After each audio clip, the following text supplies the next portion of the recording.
instalada aqui no Viva Mata, né, está ocorrendo no Ibirapuera, um encontro socioambiental, aí, um dos maiores do Brasil.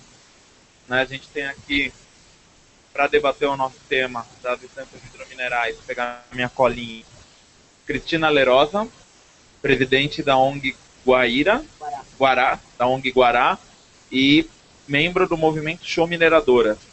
Né? A gente tem o Carlos Bittencourt, consultor do IBASE, Kenzo Juca Ferreira, do Greenpeace, né? E a Kátia Wiesenthiner, também do Show Mineradoras. Né? Então, isso aqui é uma transmissão que a gente articulou dentro do espaço das reuniões do Existe Amor em SP, né, o qual eu pertenço, a Kátia também. Então, trocando figurinhas, falando da questão lá de água, que ela participa do movimento contra a mineração. Vamos começar uma articulação e vamos fazer um teste com essa divulgação, essa transmissão lá no Viva Mata. A gente já vai ter um espaço lá, tudo mais, então a gente começou a articular essa não mesa, né? Esse pneu para dialogar a questão do pessoal indo. A gente está num momento que o tema da mineração está bem em voga, né? Tem muita força se articulando a a legislação que regula o setor, né? Tem muito interesse envolvido nisso e, em geral, a gente viu florestal sendo destruído, a gente viu um avanço sobre as unidades de conservação também. Agora a gente está presenciando uma mobilização muito forte dos setores ruralistas,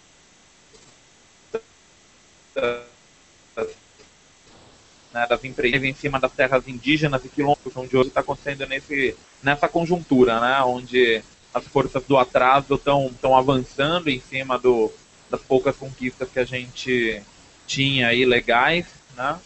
E a intenção aqui é a gente começar a iniciar essa articulação entre os movimentos aqui presentes, entre o pessoal que está assistindo também, né? É uma atividade que pode se considerar prévia, preparatória para um encontro que a gente vai ter domingo aqui no Viva Mata, às 14 horas, na bolha imobiliária também, para discutir uma agenda de mobilização socioambiental para o segundo semestre.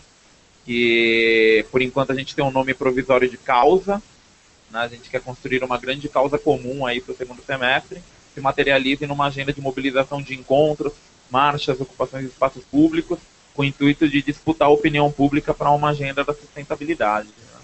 Então, eu vou passar aqui a palavra para quem quer falar primeiro. Vou passar a palavra aqui primeiro para a Cristina Lerosa, né, da ONG Guará e do movimento Show Mineradoras, para ela dar um relato de como que está atuando o movimento dela. Isso depois a gente vai circulando aí a palavra para todo mundo e formato meio livre, mas bate-papo mesmo. Bom, primeiro, boa noite. Eu agradeço a oportunidade, que é uma oportunidade ímpar, de estar presente aqui com vocês, de vocês abrirem essa porta e darem essa voz do movimento do show,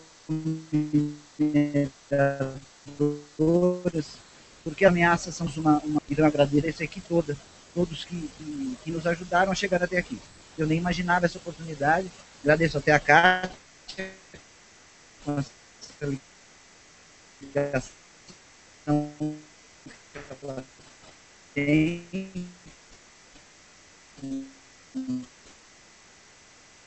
coletivo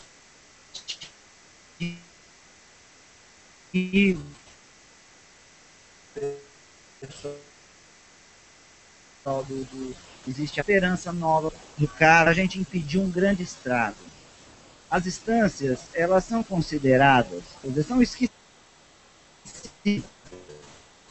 né?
Havia sido liberado um processo de mineração em Águas da Prata.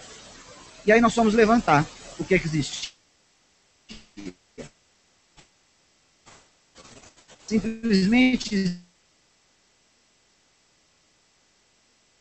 80 no DNPM de mineração no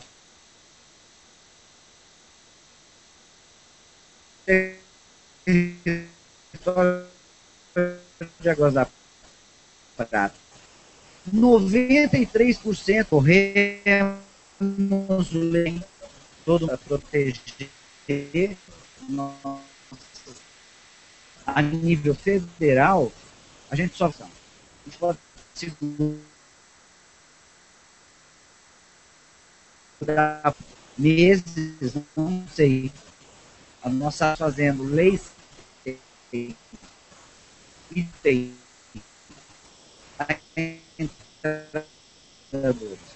somente o nosso hoje, cada uma no seu cantinho, todo tipo de agressão ambiental, e muitas estão sendo pela mineração, essa coisa predatória, que não traz absolutamente nenhuma vantagem social, nenhuma vantagem de emprego, eles dão esmolas, né? É uma crechezinha, um rodeio bem montado, festas, eles ficam adoçando a boca das pessoas e destruindo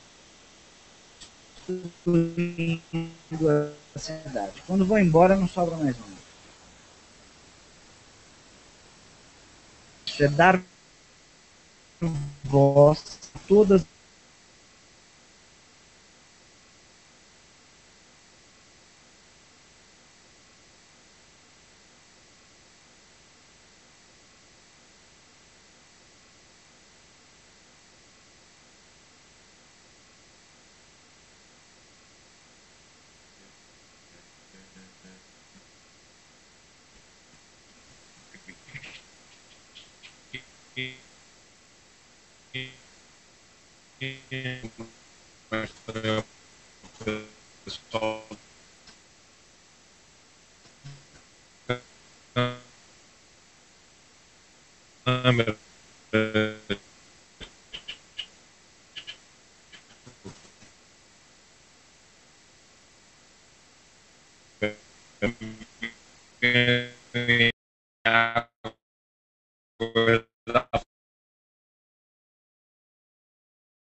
nos últimos 10 anos, a gente está de olho, 551 a 2011.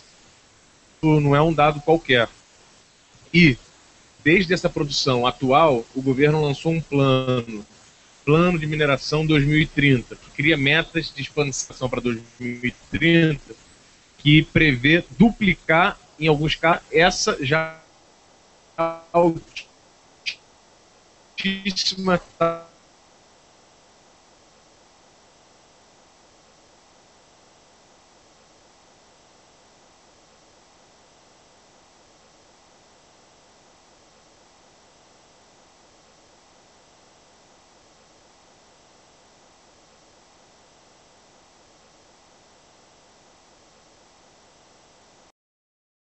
vocês hoje sobre a mineração em terras indígenas na Amazônia.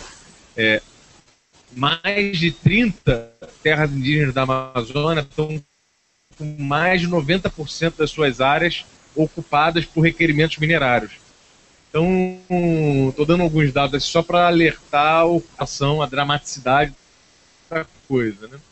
Com relação às instâncias hidrológicas, as áreas que produzem águas de nível especial, né, como o pessoal chama, é um caso ainda pior, porque o impacto dessas, por exemplo, da mineração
acredito que são um passo importante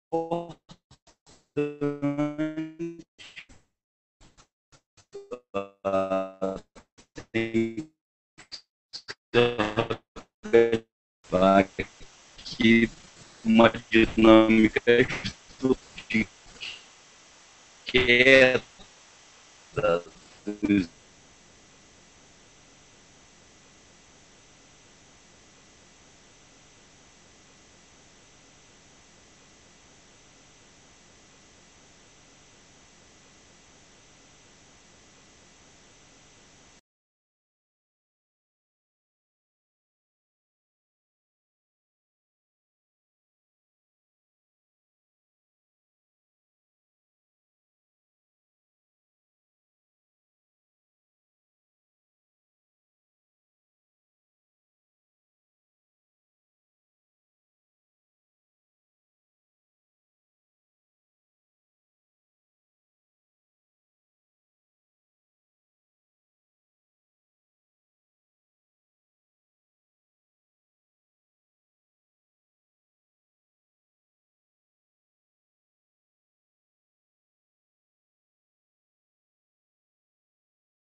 correto, para que outras unidades possam ser questionadas na justiça e você tenha todo um processo de revisão. O que a gente coloca é que o Código Florestal, os ruralistas resolveram o problema da porteira para a sua propriedade, e que agora a gente tem um temor que estejam querendo resolver o problema da porteira para fora.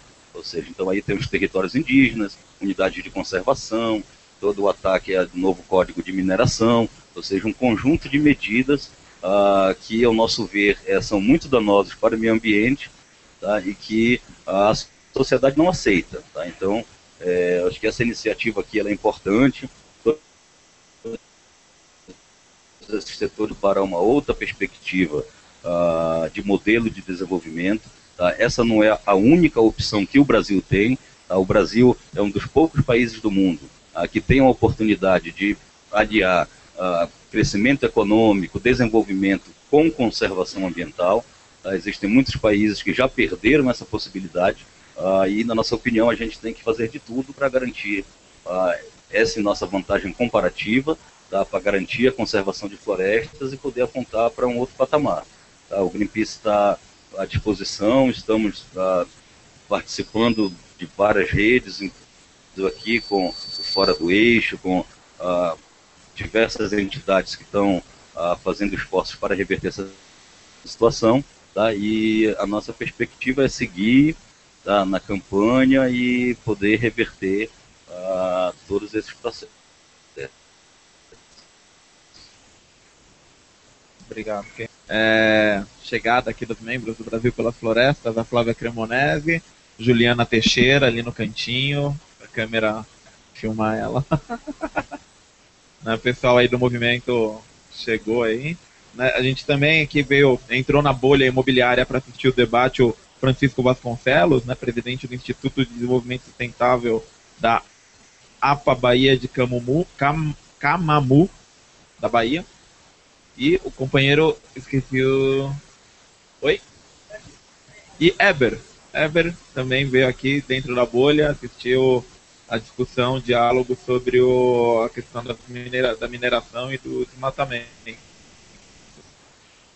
Só uma dúvida aqui, antes de eu passar a palavra para a Kátia também, que eu acho que seria legal a gente já ir desenvolvendo enquanto a Kátia está falando, como que essas coisas se manifestam, né? A gente tem um modelo de desenvolvimento, então há uma decisão política por esse modelo de desenvolvimento, tem uma relação econômica também, tem pessoas que bancam essa decisão política, organizações que bancam essas decisões políticas, essa opção política por um modelo de desenvolvimento extrativista, né?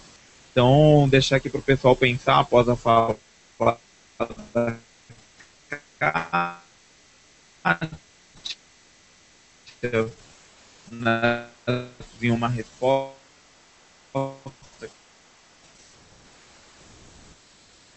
Tipo, quais são a mineração também, né?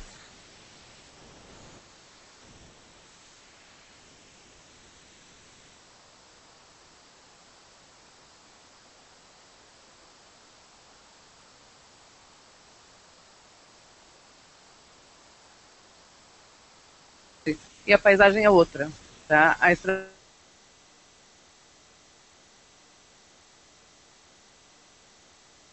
de bauxita e tal, depois ela tem um outro visual, ela não tem mais aquelas montanhas, né?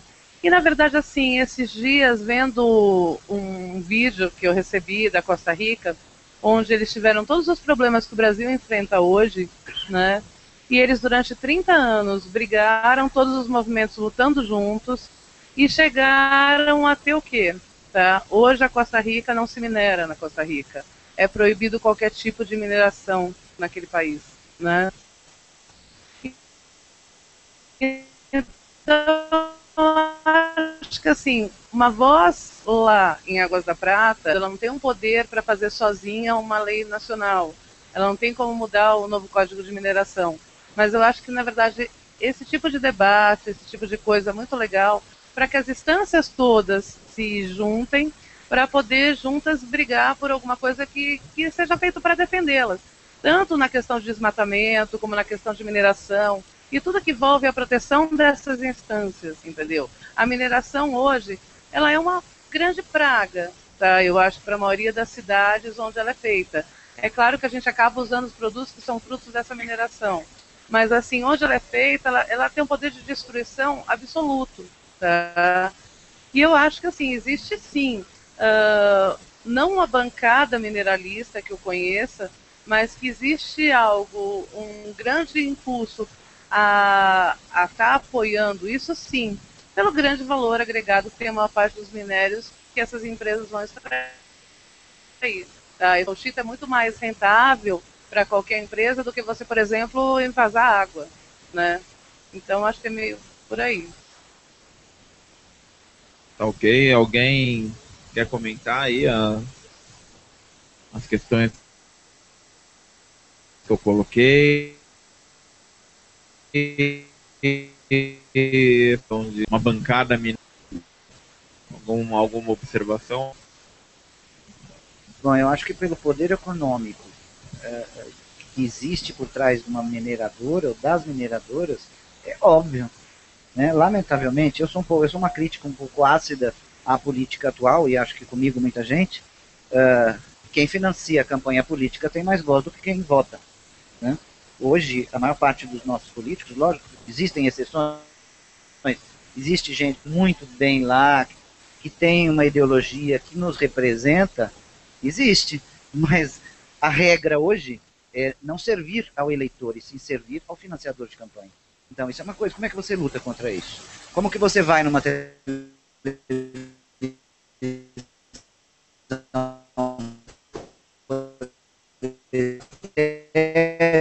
vou fazer uma denúncia e eu vou... Quem que faço? Né? Quando a mineradora faz propaganda, é financiada, então é complicado, porque você luta com um poder muito grande. Então eu acho que existe sim. Óbvio, quem está fazendo o código de mineração são os mineradores. Quem está fazendo o código florestal é o pessoal o pessoal da terra, os ruralistas. Né? Então quem manda nisso tudo é o poder econômico, infelizmente. Né? Eu acho que os nossos políticos, nós estamos precisando de representantes que lutem pelo certo.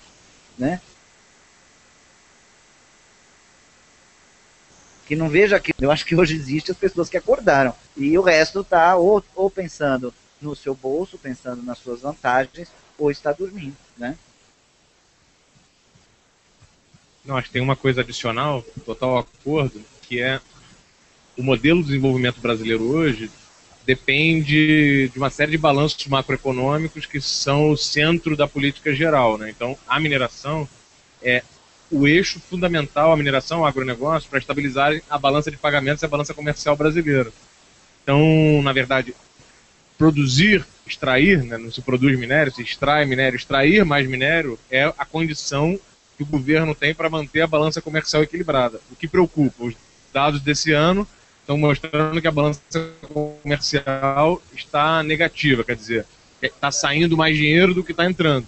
Isso significa o quê? Que a lógica nesse cálculo é: vamos minerar mais, vamos expandir a soja sobre as florestas, vamos expandir a pecuária sobre as florestas para poder exportar mais produtos primários ao exterior, né?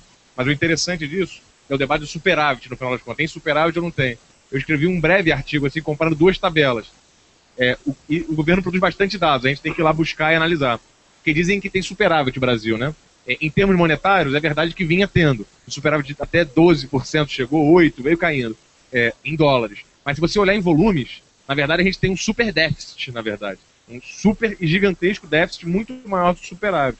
Porque a gente está exportando quantidades e volumes de natureza, na verdade, de minérios, de água, que vão incluídos nesse minério, de trabalho humano mal remunerado, de fertilidade do solo.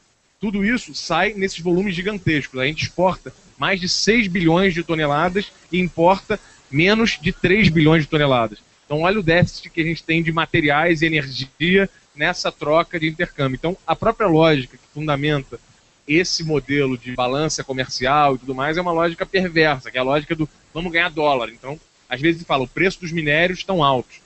É o grande discurso que justifica a expansão, inclusive. Mas se você olhar nessas tabelas, comparar o preço dos minérios com todos os outros preços, você vai ver que é um dos mais baixos. Você tem que pensar, uma tonelada de ferro, o preço está uma fortuna a tonelada de ferro, é o que os mineradores dizem. $100. Pô, $100 você não compra um iPod,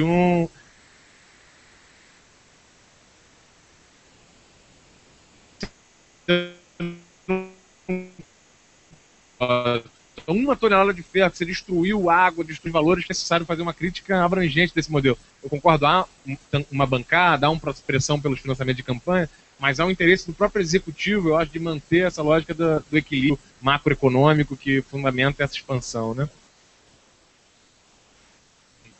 Mais alguém? Mais alguém? Não? Acho que esse debate é bem interessante, né, que o Carlos traz, exatamente porque esse novo modelo, ele pode, esse modelo atrasado, na verdade, ele pode ser um tiro no próprio pé. Tá? Porque quando você pensa que está capitalizando o país, que você está incrementando exportações e que isso vai ser bom para a nação, na verdade você está criando um passivo que pode ser talvez impossível de recuperar. Né? Porque a gente sabe, por exemplo, que a manutenção de florestas, ela ajuda a aumentar a produtividade agrícola. Correto? Então, se você tem um avanço da fronteira sobre florestas, fatalmente você vai chegar a um patamar onde a sua capacidade de produtividade vai ser reduzida, tá certo? Se você não tiver ali uma diversidade de ecossistemas, onde florestas nativas cheguem num patamar mínimo ideal de conservação. Tá? Isso com relação a diversas outras coisas. Se a gente pensar em recursos hídricos, por exemplo, tá? A redução das matas ciliares em larga escala, por exemplo, tá certo? Isso pode afetar de conjunto os recursos hídricos do país. Tá? Então, como você vai pensar, não só a produtividade agrícola ou a produção econômica, como você vai pensar a vida sem água, correto? Então, na verdade, essa corrida desenfreada, né, que é a nova corrida do ouro na mineração, essa corrida sobre as florestas, esse ataque à biodiversidade, pode estar formatando aí um ambiente que possibilite a existência das gerações futuras. Entendi. Eu compartilhar esses dias, eu me dei o trabalho de ler um folhetim aí chamado Veja, e aí lá, por incrível que pareça, eu vi uma matéria falando mal da Vale, né? Foi surpreendente. Né? E aí eu achei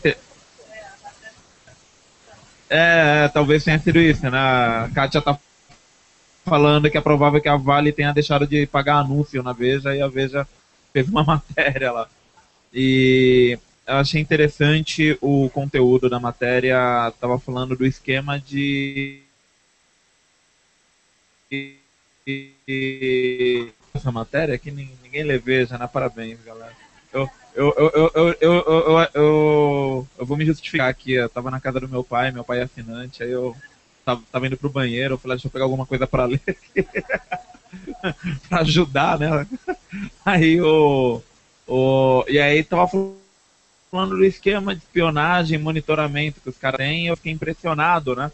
Porque eu acho que é maior que o sistema de inteligência da maioria dos países do mundo, assim. Não sei se os números estavam super exagerados, mas falava que só na sede da Vale tinha quase 200 responsáveis por análise de informação, inteligência, contra-inteligência, 3 caras da ABIN, né, uma coisa assim, e de informante e colaboradores da rede de inteligência deles dava 3.000 pessoas no mundo inteiro. E o foco principal era monitorar sociais, né, além de preparar contra a inteligência empresarial,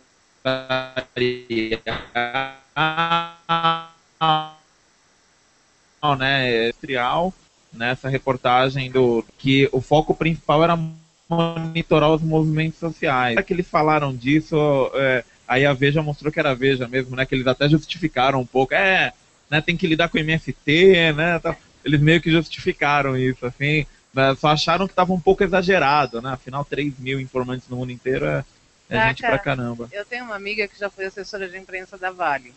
O esquema de assessoria de imprensa deles, não citarei.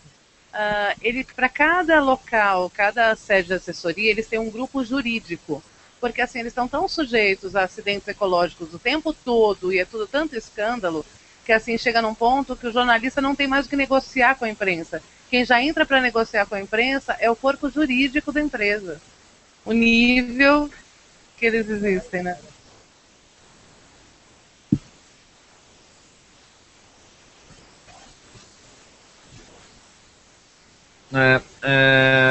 Carlos, você pode dar um panorama aí de quais as principais indústrias mineradoras que tem aqui no Brasil, mais ou menos um histórico, uma ficha corrida assim, das mais influentes que tem, como é que você analisa isso lá pelo observatório e tudo mais? Então, a Vale é de longe a maior empresa do Brasil, né? Ela é responsável por mais de 62% da produção nacional de minérios, da extração nacional de minérios. E a segunda é a CSN, tem 2 e pouco. Aí todas as outras vão tendo 2 e pouco, 2 e pouco, 2 e pouco, 1. São da desproporção gigantesca, né? Uma das explicações um pouco para a Veja bater na Vale é porque a Vale é controlada pelos fundos de pensão que são controlados pelo... Então acho que tem uma coisa de bater na Vale e também é dono de uma grande parte da Vale hoje. Então bater na Vale é bater no PT, é isso? Acho que talvez na cabeça da Veja, na cabeça louca da Veja, pode ser um pouco por aí. E o mais interessante, a própria Vale reconheceu isso. Saiu denúncia, a Vale diz, não entrou ninguém no movimento, mas a gente monitora, a gente tem que reconhecer isso, mas do ponto de vista de extração mineral, o minério que o Brasil mais produz de longe é o ferro, né? O Brasil tem a maior mina de ferro do mundo, que é a Carajás, está sendo duplicada agora, dos unitários também. E na verdade, assim, a cadeia produtiva do minério brasileiro é gigantesca, produz mais de 1 bilhão de toneladas por ano no Brasil. E a gente não, né? País minerador, mas se você somar a produção mineral de todos os países mineradores da América Latina e a do Brasil, o Brasil é mais do que o dobro de toda a produção mineral que produz o interno bruto brasileiro nos 10 anos, 0,1 a participação no PIB. A Anglo-América, que eu já tinha falado, a Anglo Gold, tem muitas empresas transnacionais canadenses, australianas, sul-africanas, e tem alguns minérios que só o Brasil produz, caso do nióbio, que é um tema super quente. Aquela figura caritando de tudo que você vê sobre nióbio na internet. Porque o nióbio o Brasil detém 98% da produção mundial de nióbio hoje, então isso não é qualquer coisa, pode gerar teoria das conspirações fácil.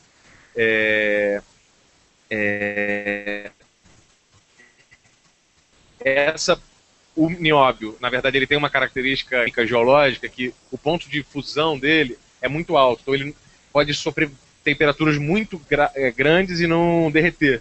Então, na verdade, por isso que ele é utilizado para turbinas de avião, superjatos, indústria espacial e tudo mais. É o adamantium da vida real. Digamos, né? Que seja uma coisa parecida com o adamantio. E essa mina de nióbio que fica em Araxá, ela passou por muitas mãos. E acho que é aí que está um pouco a teoria da conspiração. Isso vazou documento do Wikileaks falando sobre isso. Os Moreira Salles, né, do Unibanco e do cinema,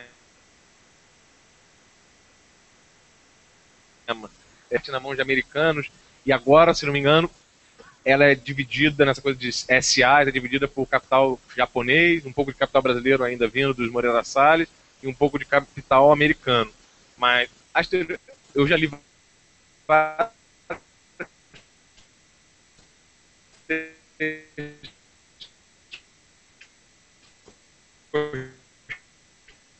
mas é óbvio, o centro acho que não pensa que produz 98 real, e onde esse preço é regulado, que capacidade que a gente tem de regular essa produção? Aí a gente exporta toda ela para ser usada pelos grandes países que industrializam, a indústria farmacêutica,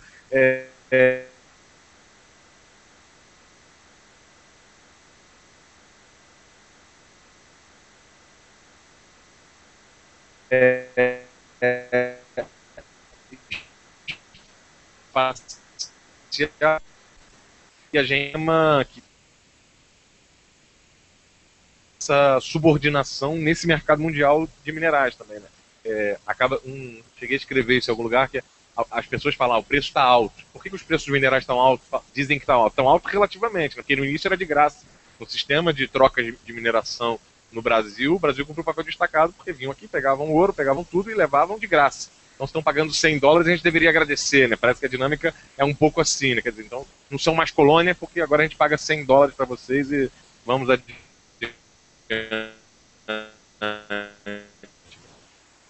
E é interessante, né? Hoje teve muitos debates falando da regulamentação do código, né? Uma coisa assim até um pouco deprimente, eu acho, para as pessoas que participaram da luta contra a implantação do atual Código Ruralista, né?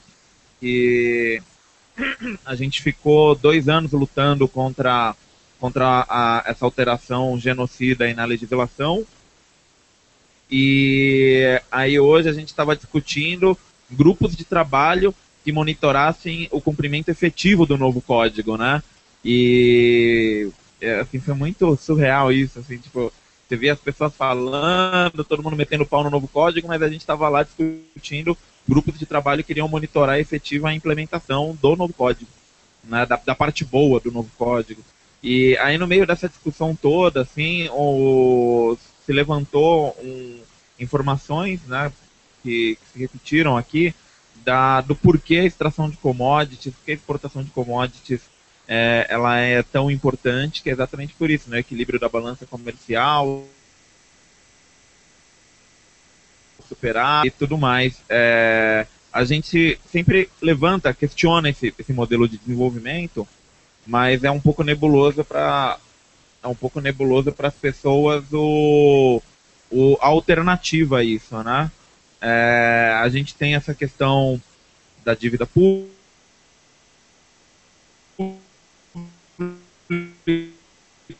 e com extração de commodities, como é que a gente dá conta dessa demanda? Ou, melhor ainda,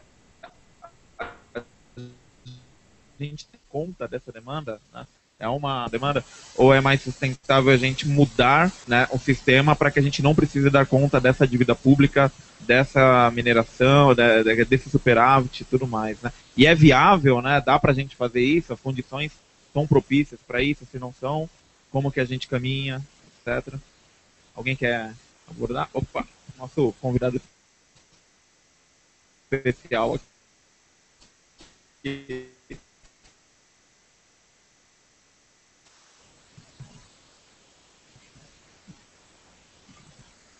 jornalista, e larguei tudo, saí daqui porque eu fui um dos fundadores da revista Caros Amigos, aí voltei para a Bahia, e agora estou passei a me dedicar à minha terra, que é a Baía de Camamu. Não sei se vocês conhecem, eu tenho Bahias, a Baía de Todos os Santos, a de Guanabara e a de Camamu. A de Camamu, aqui em Show Mineradora, lá dos tempos de Vargas, se explorou o bário, que deixou de explorar agora porque acabou.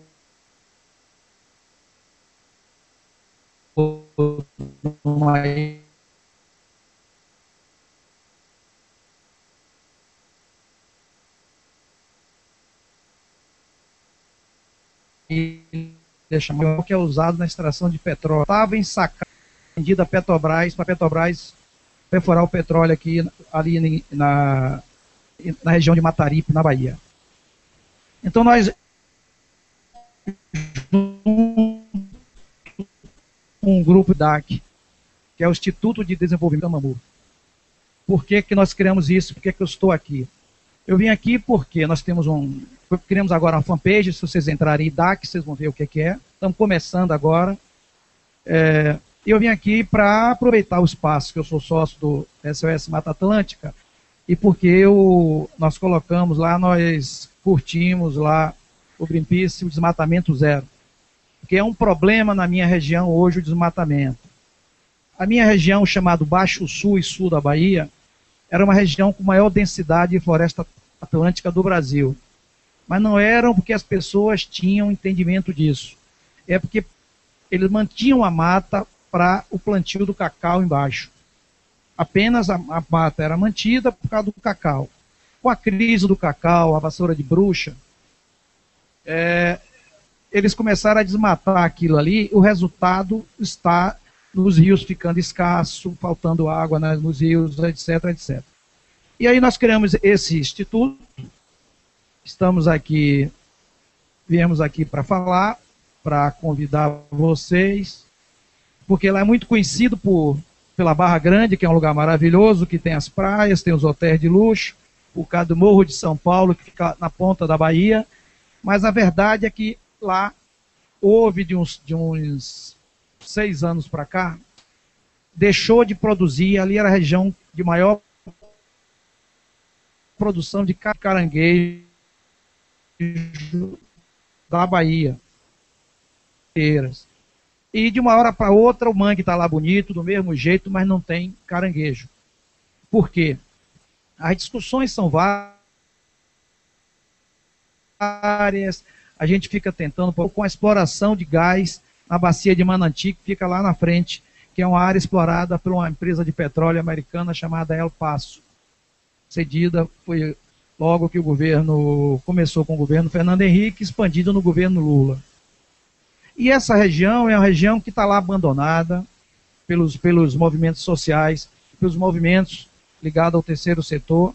Nós somos, nessa região, a única entidade da sociedade civil que sai falando pelo meio da rua ou pregando em qualquer lugar sobre essa questão da defesa do desmatamento zero, do fim da exploração, como começou agora, uma exploração poderosa lá de gesso.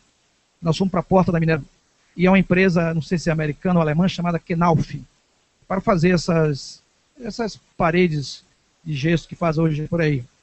E é lá que está sendo feito isso.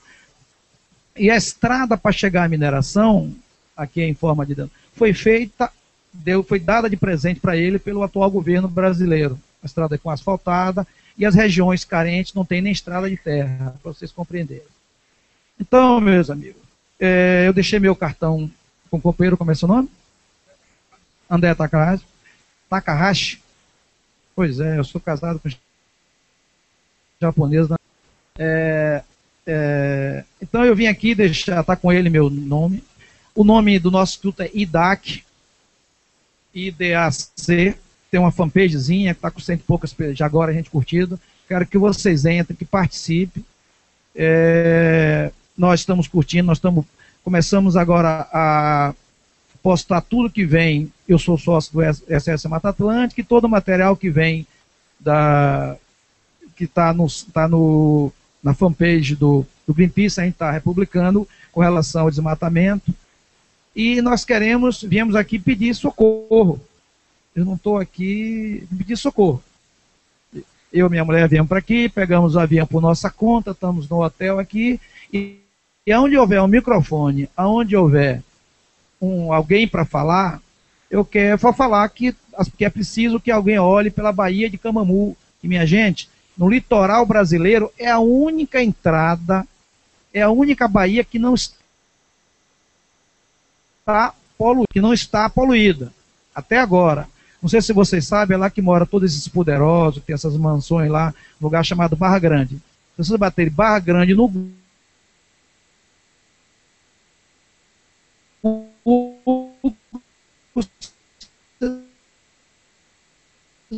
vão ver me dando aqui. O Vasconcelos tem 2 L's, @uol.com.br,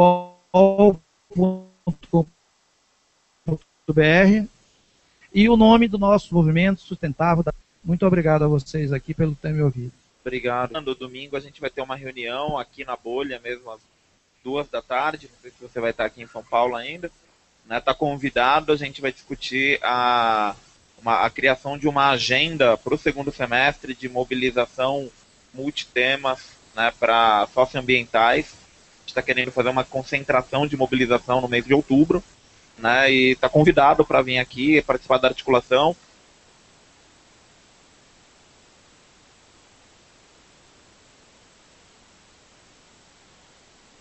E eu essas informações, né? Só para informar quem estiver entrando, a gente está aqui na Pós TV, direto do Viva Mata, né, uma parceria aí do Nós Ambiente Fora do Eixo com o Movimento Brasil pelas Florestas, o Movimento Show Mineradoras. A gente está puxando aqui uma discussão sobre mineração, instâncias hidrominerais, né, e passa por desmatamento, passa por modelo de desenvolvimento, passa por espionagem empresarial, passa por mídia hegemônica porca e mal feita. A gente tem aqui a Cristina Lerossa, presidente da ONG Guará, do Movimento Show Mineradoras, Carlos Bittencourt, consultor do IBASE, o Kenzo do Greenpeace, a Kátia Wiesenthiner, do Show Mineradoras, a Juliana, do Brasil pelas Florestas, a Flávia, do Brasil pelas Florestas, acabou de falar o Chico Vasconcelos, né, do IDAC, e o companheiro que está lá, que eu esqueci o nome, Éder, e toda a galera que está aqui, Fora do Eixo, o Greenpeace e tudo mais. Ok. 7h30 a gente tem outro debate aqui, tá convidado aí também, com o deputado Ivan Valente. Tá certo, então. Tamo junto, companheiro. Então, queria ver com vocês aqui aquela provocação que eu levantei. Qual a alternativa que a gente tem? Né? A gente tem uma outra alternativa para suprir esse superávit, essa dívida pública, ou a gente precisa mesmo suprir esse superávit, essa dívida pública?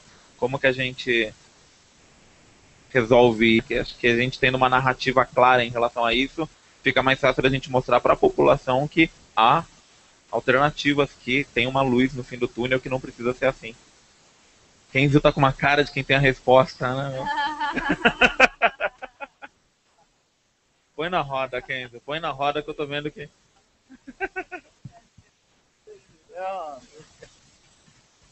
Então, na verdade, que a gente acredita que é possível construir um novo modelo de desenvolvimento. Tá? O Brasil tem amplas capacidades técnicas, financeiras, tá? Tem uma biodiversidade riquíssima, tá? E que, na verdade, o que a gente carece é de uma vontade política, é de você ter claramente políticas públicas bem estruturadas, financiamento, correto? O que a gente observa, por exemplo, cerca de 80% da comida que vai para a mesa do povo brasileiro é produzida pela agricultura familiar. Tá? Então, a agricultura familiar é a base, digamos aqui, do abastecimento alimentar nacional, que garante a segurança alimentar. Tá? E, na maioria das vezes, o que a gente observa é que a agricultura familiar não tem a prioridade do poder público que deveria ter. Correto? Então, Na verdade, a gente carece de uma série de políticas públicas, de financiamento, tá, que aponte para um novo modelo agrícola e agrário, tá, onde a produção de alimentos e o crescimento da produção agropecuária pode ser combinado com a conservação ambiental. Correto? Então, para a gente, produção agrícola e agrário não é antítese de conservação ambiental, muito pelo contrário. Tá? Então, na verdade, a gente acredita que é possível, tá, construir um novo modelo.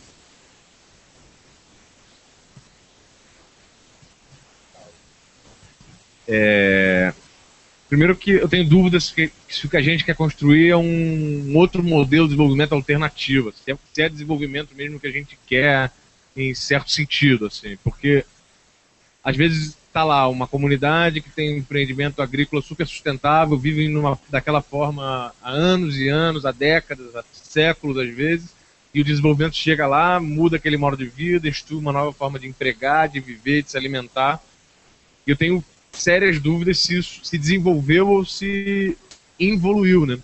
E isso acho que vale pro Brasil de conjunto. Assim, para não entrar nesse debate muito geral e teórico, esse grupo, esse coletivo amplo que a gente vem construindo, debatendo o código da mineração, os caminhos da mineração, tem apontado algumas perspectivas, assim. A primeira delas é o direito dos territórios, das comunidades que estão ali localizadas, a decidirem se querem ou não querem empreendimento. Porque o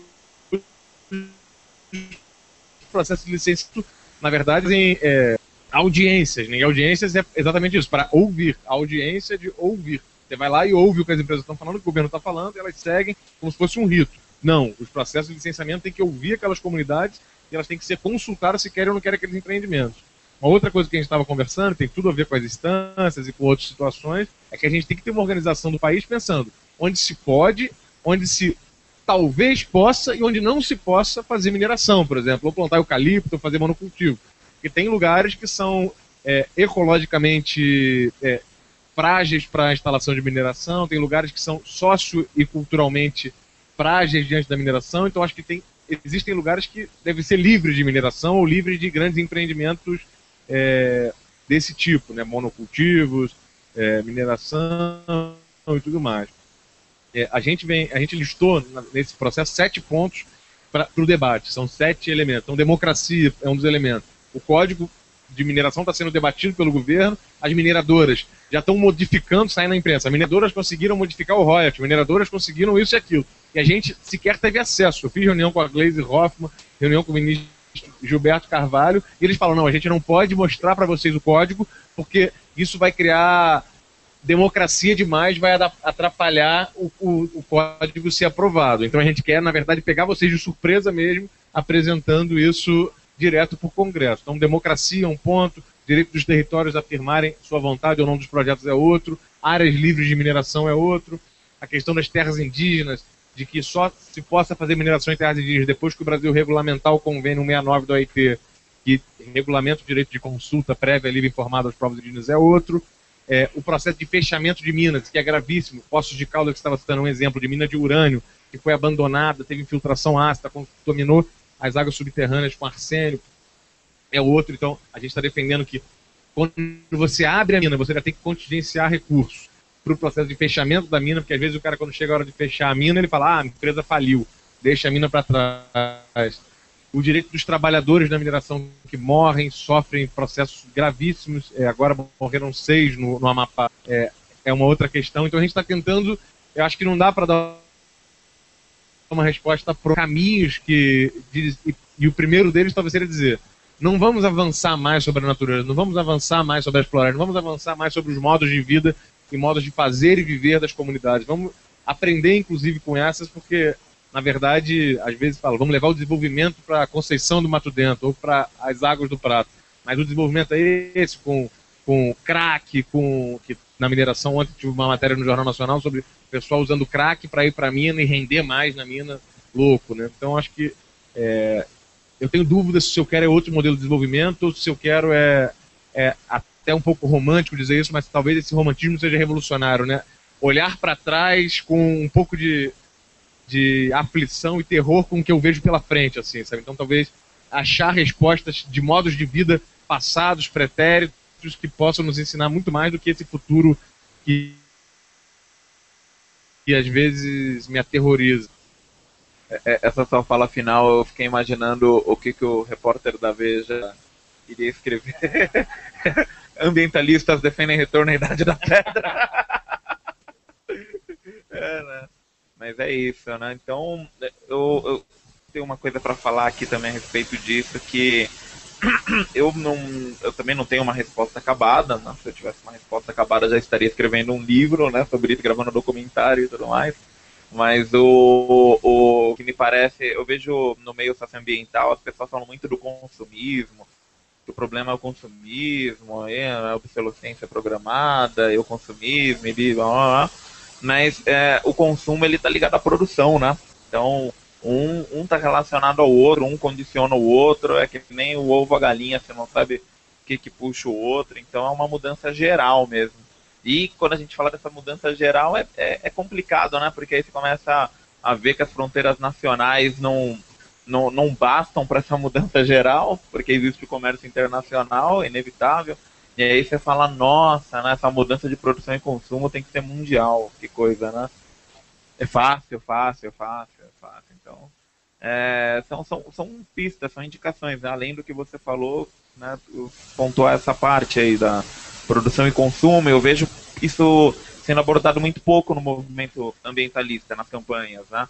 Eu vejo as organizações falando dos problemas pontuais, né? Óbvio, né? Tem que dar destaque para esses problemas pontuais, mas o problema sistêmico mesmo não se aborda, né?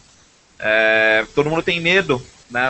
As organizações têm medo. Ainda bem que o Brasil pelas Florestas é um coletivo pé rapado, duro, que né, não precisa ter medo disso.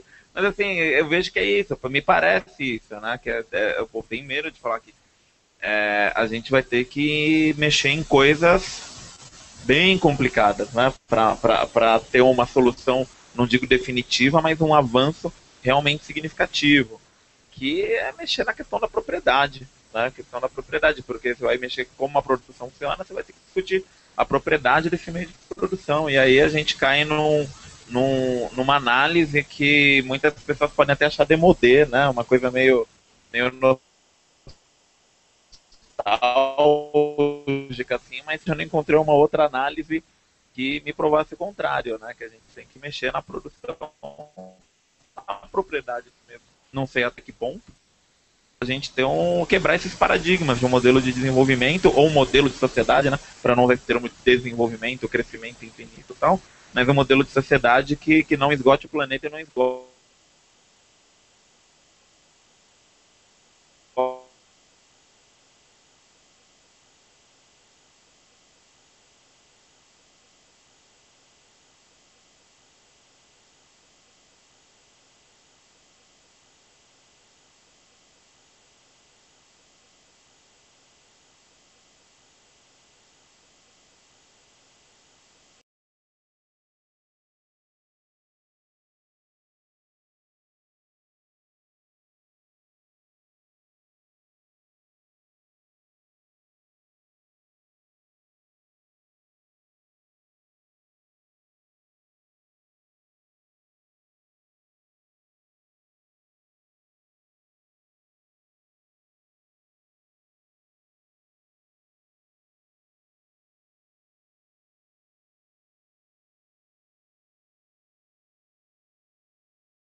Não adianta a gente pensar diferente. Ah, não, isso é bobagem. Não é.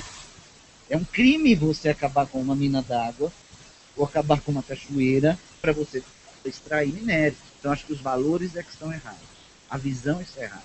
Né? A água é o bem mais precioso. E realmente, a favor dela, eu acho que qualquer coisa tem que ser impedida. Não, você vai estragar aquela mina d'água lá? Não vai. Por mais emprego que dê, por mais dinheiro que dê para o Brasil, não importa. Não pode. Aquilo é mais importante. Eu acho que esse olhar é que tá dificultando. Tem uma camada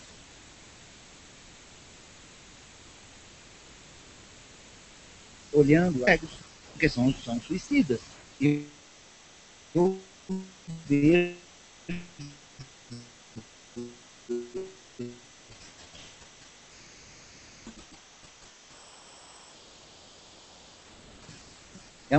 Era também. Vamos voltar junto. Prepara a veja, prepara a cama. Mas não tão assim roots como era naquela época.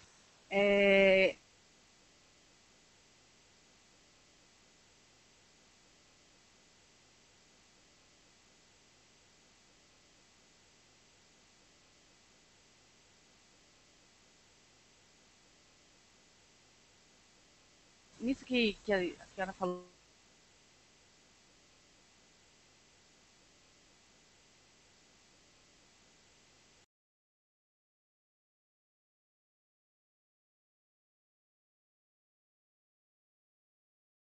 Precisa resgatar os conhecimentos tradicionais de como os povos, né, lidavam com a terra e com a natureza antigamente, que produziam muito bem, obrigado, sem causar tantos danos. Então, eu acho que, por exemplo, a permacultura é um caminho para se conhecer, se aproximar e tentar fortalecer esse movimento também. Eu acho que não tem como a gente seguir nesse modelo de desenvolvimento por uma conta muito simples. Num país, num planeta onde os recursos são finitos e a população está crescendo, é uma conta simples. A gente está chegando ao ponto lá. Eu digo para as crianças muito que às vezes a gente está muito esperando a água bater na bunda, mas já está no pescoço e a gente nem está vendo, né? Então, eu acho que quando a gente fala, por exemplo, da questão da água, né, dos perigos de se mexer com a água e tal, a gente não olha para o sistema, né? Porque a água, ela é interdependente, né, da floresta. E a floresta é interdependente dos animais. Esses dias eu estava lendo um livro chamado O Poema Imperfeito, de Fernando Fernandes, que ele faz crônicas de biologia e da natureza, e ele fala sobre o conceito de floresta vazia, que é a situação do tráfico de animais. Números que eu não sei de cor, assim, de cabeça, mas são números assim impressionantes, tipo 5 milhões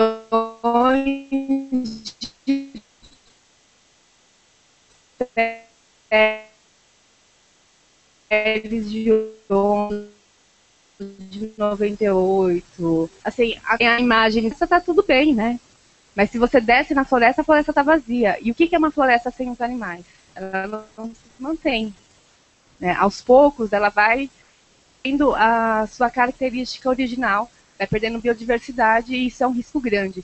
Então, eu acho que dentro desse sistema que a gente está vivendo, de consumo, de querer sempre mais, sempre mais, sempre mais, isso está fadado ao fim, não é? Não é que, será que a gente vai conseguir que esse dia chegue? Vai chegar. Ele vai chegar. A crise já existe, sempre existiu, né? Tem piorado progressivamente e ela vai chegar num ponto onde vai ficar horrorosa, onde vai ficar muito pior do que está hoje, e a gente vai ter que voltar lá para a Idade da Pedra. Pronto. Então, eu acho que um caminho é começar a aprender como se vive na Idade da Pedra, como se faz roupa sozinho, como faz a sua casinha, né? Coisas que a escola tiver numa situação onde, sei lá, um tsunami atingiu o Brasil, acabou com tudo. Você sabe fazer a sua casa e a sua comida? Não. Poxa, mas você sabe ler, escrever, fazer conta matemática, mas não sabe fazer a sua casa e seu alimento? né? Então, coisas básicas que a gente não aprende na escola, por exemplo. Então, eu acho que a gente precisa retornar assim, ao conhecimento tradicional, que ele não tem nada de antigo, né? É tecnologia. A gente tem que olhar para isso como tecnologia. É isso que eu queria falar. Vamos passando aí, considerações finais, para ir encerrando. Bom, esse debate é bastante interessante, porque, na verdade, o que a gente está falando aqui, eu acho que a síntese da fala de todo mundo não é voltar à Idade da Pedra, né, mas dizer que o futuro tem que ser diferente, né? A gente tem que ter um novo modelo para o futuro. E o que a gente está vendo aqui, esse modelo que a gente está vivendo hoje, de exploração desenfreada, de mercantilização da vida, dos recursos naturais, isso sim é uma coisa velha, né? Então, isso é o que tem que ser deixado para trás, tá certo? A gente, então, digamos que é a conservação, tá? Então, hoje você tem a possibilidade de aliar a produção, agroconservação ambiental, por exemplo. Esse é um paradigma do futuro, tá? Então, é isso que vai garantir a existência das gerações futuras. Tá? Agora a gente está aqui chegando à presença do grande Mário Mantovani, nosso anfitrião, dono da, né, que está chegando aqui para ajudar nesse debate, exatamente quando a gente estava pensando o que fazer, né, daqui para frente. Então a gente vê que tudo que está colocado, o Código Florestal, esse debate de mineração, todos esses ataques são coisas do passado. A gente tem que jogar para trás e pensar o que a gente vem fazendo daqui para frente. Né? E, assim, diante de tanta coisa, digamos assim, pavorosa, tanta coisa que nos deixa apreensivo, também é importante a gente dar uma mensagem de esperança, né? Porque a gente tem toda uma sociedade que está atenta, né? A população cada vez mais tem para entender a realidade que a gente está vivendo, tem uma disposição muito grande de diversos setores de se mobilizar, tá certo? De estarem integrados entre si. Essa iniciativa aqui da SOS Mata Atlântica, Fora do Eixo, esse debate, a possibilidade de chegar às pessoas, isso aqui é uma coisa muito positiva, tá? E que faz a gente acreditar que é possível reverter esse quadro. Tá? Então, a campanha que a gente falou aqui para concluir, do Desmatamento Zero, por exemplo, é um dos exemplos que a gente está construindo de coisas para o futuro, tá? Ou seja, para que o Brasil possa garantir o seu desenvolvimento de forma equilibrada. É uma campanha que diversos setores da sociedade estão envolvidos e que faz a gente acreditar que é possível, tá? A gente reverter esse quadro e garantir uma outra conjuntura. Então, queria agradecer de antemão já o convite, tá? E dizer que nós estamos aqui à disposição para o que der e vier. E amanhã à tarde a gente estará na transmissão ao vivo a partir das 14 horas.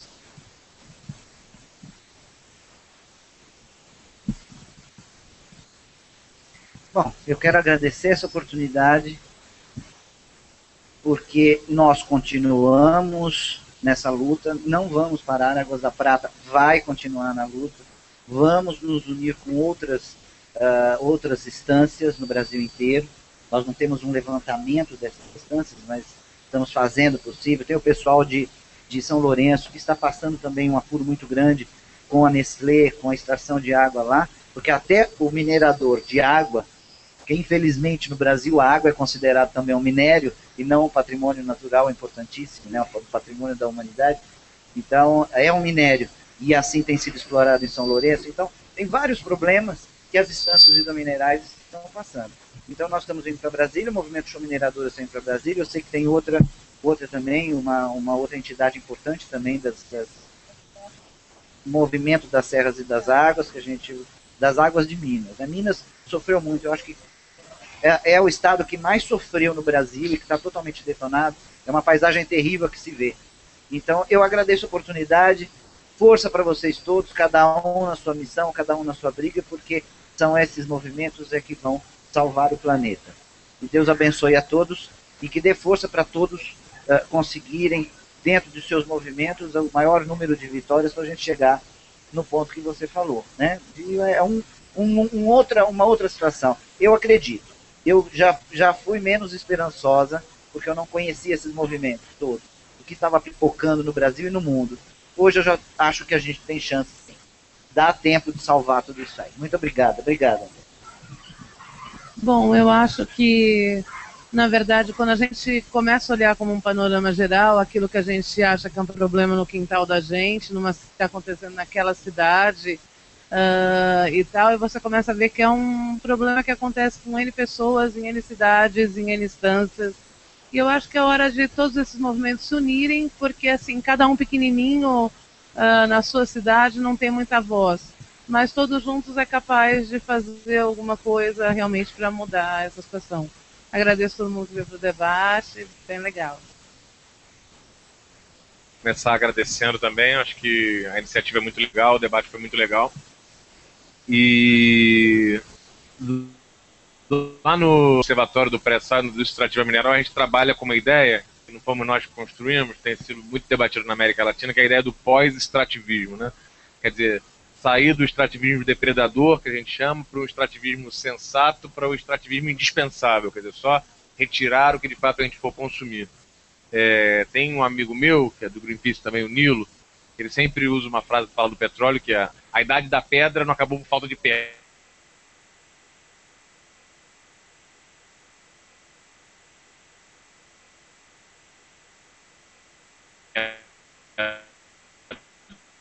Né?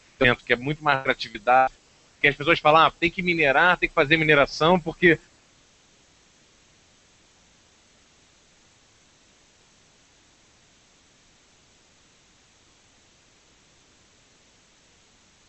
tudo que a gente tem aqui é feito para mineração total de valores, acho que tudo está muito interligado. A construção de usinas hidrelétricas, como estão sendo feitas, também falo, é para dar energia para as pessoas, né? Porra nenhuma, na verdade para dar energia, uma alta quantidade de energia. Então está tudo muito imbrincado. Eu também tenho muita esperança, acho que espaços como esse são espaços fundamentalmente de esperança, e é necessário a gente construir essa transição, né? É necessário começar já, porque o navio é grande, a gente precisa virar ele por um outro sentido bastante distinto do que ele está caminhando, mas é necessário mudar muito também, não são pequenas mudanças que vão dar conta do problema grande que a gente tem. Então vamos junto, porque é só junto que é possível fazer essa mudança aí. Valeu, brigadão. Mário, quer fazer alguma consideração aqui na nossa fala sobre mineração, instâncias hidrominerais, não, acho que, idade da pedra? Primeiro, dizer obrigado por estar... Dá tempo de terminar lá, e o pessoal apagou a luz, a gente não teve como ficar lá e veio embora para cá. Mas esse debate, esse espaço, acho que tem que ser feito em todo lugar. Isso aqui são pontos de resistência, né? A briga de mineradora, no estado como o de Minas, por exemplo, que a gente está vendo, é muito mais séria do que só cada uma dessas coisas. O modelo brasileiro que ainda é de 1500. Nós não mudamos o modelo. E talvez, acho que de todas as leis que tem no Brasil, a mais difícil que a gente vai ter de mudar. Porque é aquela que já está montada para ser desse jeito. E ela não tem mais nada que sustente. Como falou muito bem. É só para sustentar modelos que são insustentáveis, que não sabem mais para que gera. Quer dizer, eles sabem, né? Tem que gerar ainda o pessoal do alumínio, tem que fazer toda essa coisa, mas que nós vamos começar a discutir isso, por exemplo, esses recursos que não chegam para os municípios. Nós tivemos agora com uma ação, só para vocês terem uma ideia, o Renato acompanhou essa briga da mineração Lacaité, uma das brigas mais sérias que a gente já fez no Brasil, que está com extração de minério ainda, urânio, né? Extração de minério para fazer urânio. Nós tivemos uma briga lá na terra de Canoa, como é que é o nome da terra? Santa Amaro, e nós conseguimos 50 anos, a secretária de Estado lá na Bahia sabe o que foi isso. Há mais de 50 anos, nós conseguimos agora, mais de 50 anos, tirar da esfera das leis trabalhistas e levar para judicializar. Levamos as fotos que Dona Canoa nos ajudou a tirar na Santa Casa, mostrando crianças nascendo, com os órgãos para isso, levamos lá no Ministério Público Federal, e esse caminhão, a Frente Parlamentar Ambientalista, conseguiu levar o caminhão da Justiça lá, e todas as ações que estavam no trabalhista, passamos para a Justiça criminal, coisa desse tipo. Então, esse tipo de ação nós vamos descobrindo. Precisou, talvez, nos últimos dias da Dona Canoa, foi chamando a atenção. Lembra? Purificar o Subaé não era para acabar com o esgoto, era dessa história. E essa mesma empresa que fugiu aqui do Vale do Ribeira, que deixou todo o minério de chumbo no Vale do Ribeira e que fazia bala para matar. Né? Então, esse tipo de coisa que o Brasil encobriu. E está aí agora a briga com o Tijuco Alto, se faz a drenagem por cima para ficar acumulada o chumbo embaixo, ou quer drenagem por baixo para que esse chumbo vá embora e venha contaminar o estuário. Mais uma contaminação no estuário do Vale aí do Lagamar. Então, nós vamos ter que discutir mineração, eu acho que é talvez a discussão mais séria, mais complicada que nós vamos fazer no Brasil. Eu fiquei super feliz, eu sou apaixonado por essa história. Deu um show lá falando com a gente de manhã, chamando para esse debate. É esse o jeito que nós vamos fazer. Eu ainda não li o livro, tá? Que eu vou ler, prometo, eu quero ver, porque eu tenho apostado muito nessas formas que a gente está fazendo de discussões, os pegam com as suas contribuições e a gente se descobre. Eu parabenizo a vocês. Fiquei muito feliz o eles tivessem esse espaço com a gente. E é isso aqui que a SOS tem que ter essa cara. Essa é o que vocês fazem. É isso que a gente vai ter na frente. Esse moço agora fazendo essa campanha aqui, porque esses caras...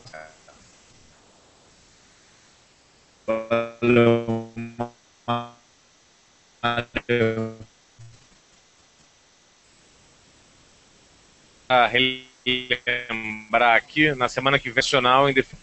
Então, também vai estar acontecendo o movimento, está chamando o movimento de atingidos pela mineração, e vai ter um seminário do MAN em seguida. Então, está com muita gente do norte ao sul do país. O pessoal do Show Mineração vai estar lá, o pessoal do Movisan em defesa das serras e águas de Minas, que aqui enfrenta a Vale lá em Carajás, Maranhão. Assim, vai ser um espaço super representativo. Quem quiser acompanhar, participar, vai ser dia 29 em Brasília, um dia inteiro. Deve ser lá na OAB Federal. Vai ter transmissão dos debates?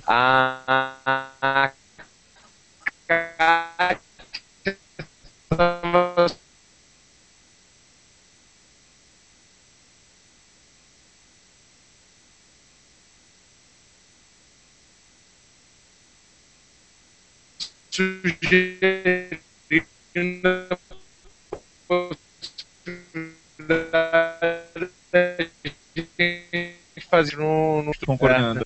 A gente vai receber aí o Alceu Castilho e o Ivan Valente para falar sobre bancada ruralista, sistema rural. Fica aí, Mário, por favor. E quem quiser ficar, continuar, vai ser nesse esquema. Pode mandar vir umas pizzas, por favor. Manda. E aí a gente vai fazer essa discussão.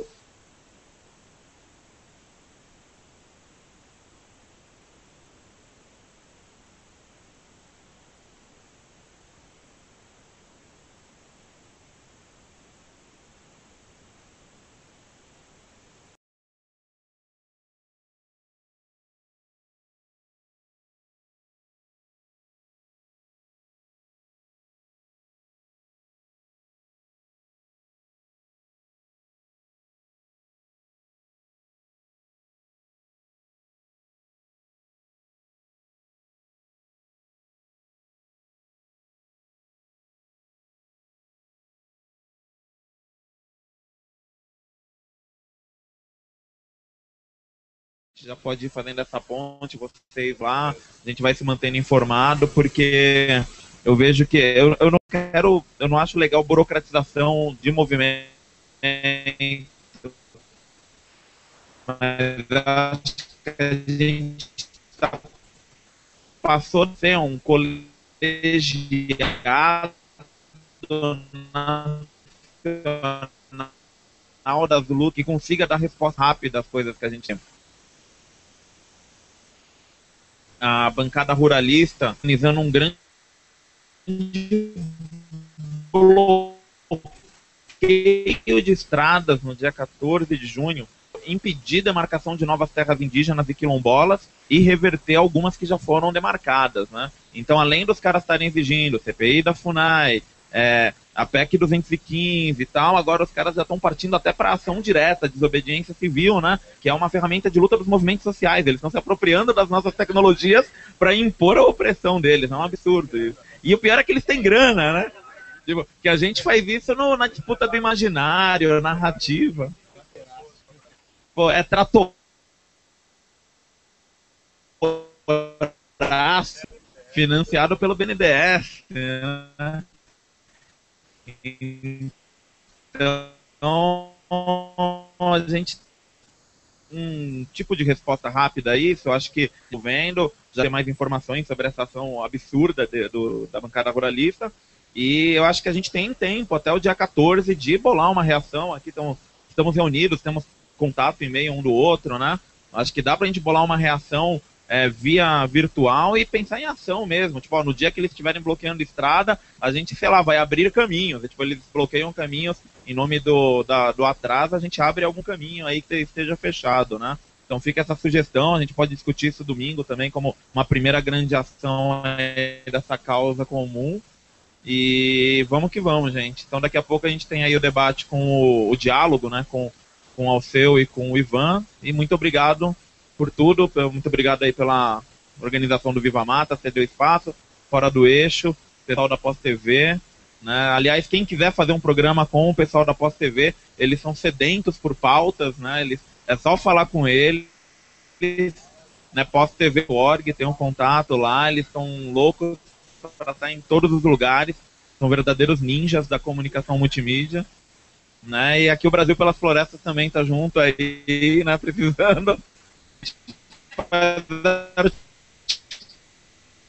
articulação, gente, então, tamo junto aí. Aqui, muito obrigado, gente. Até mais.